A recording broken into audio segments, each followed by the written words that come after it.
Shalom, shalom, bien-aimés de Jésus, soyez bénis, soyez bénis. Alors, lorsqu'on est malade, on n'a plus goût à rien et la seule chose qu'on recherche, c'est la santé. Les efforts qu'on est prêt à fournir en témoignent. C'est notamment l'histoire d'un paralytique transporté par 4 personnes auprès de Jésus.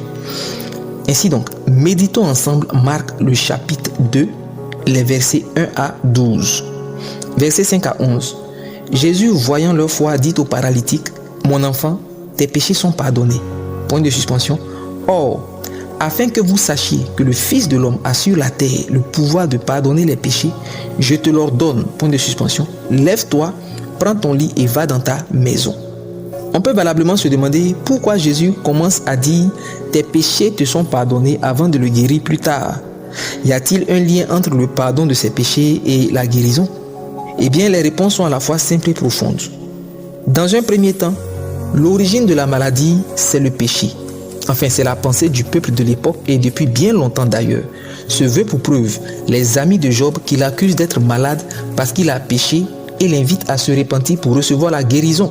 Job chapitre 4 verset 7 à 9, chapitre 8 et chapitre 11 verset 6.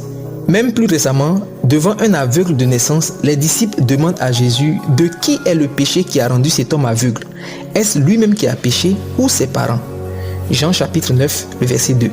Maintenant, cette pensée n'est pas toujours vraie, comme Jésus peut l'expliquer à la suite au verset 3 de Jean chapitre 9. Néanmoins, dans bien des cas, elle est vraie. Jacques dit au verset 15 du chapitre 5 de son livre, « Confessez vos péchés les uns aux autres et priez les uns pour les autres afin que vous soyez guéris. » Ici, on voit donc un lien entre la maladie et le péché. D'ailleurs, il est écrit dans le psaume 103 au verset 3, « C'est lui qui pardonne toutes tes iniquités, qui guérit tes maladies. » Et même Jésus, avant de pardonner les péchés du paralytique, lui a dit, « Prends courage. » Et le psaume 41 déclare au verset 4, « L'Éternel le soutient sur son lit de douleur, tu le soulages dans toutes ses maladies. » Comme quoi, tout ce que Jésus fait, c'est vraiment d'accomplir l'écriture. Waouh! Mais pour en revenir à ce qui était développé, on voit bien ici que le péché rend malade. Il y a un lien entre péché et maladie.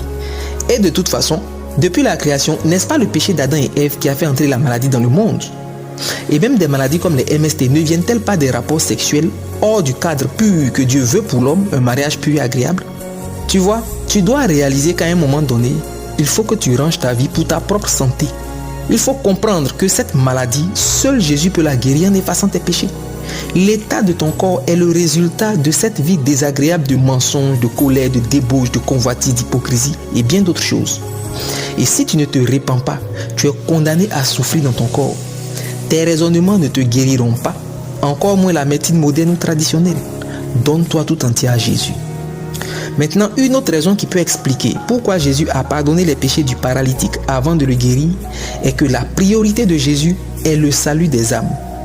Dans Matthieu chapitre 18 au verset 8, Jésus dit qu'il est préférable d'aller au ciel amputé plutôt que d'avoir ses membres pour aller dans la géhenne.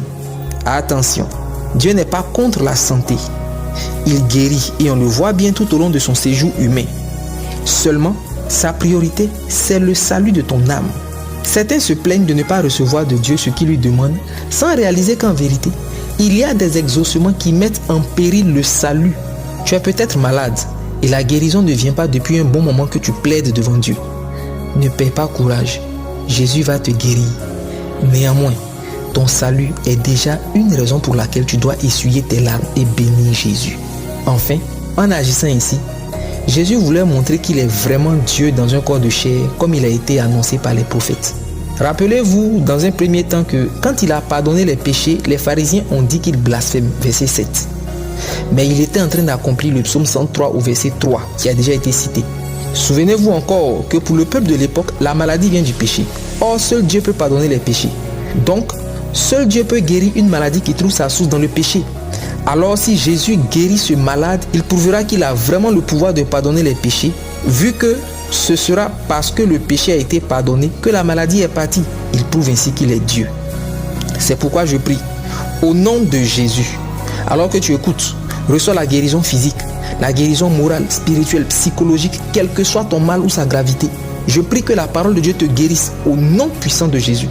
Que le Saint-Esprit sème en toi le dégoût du péché et la soif de la sainteté. Que Dieu te bénisse. Amen.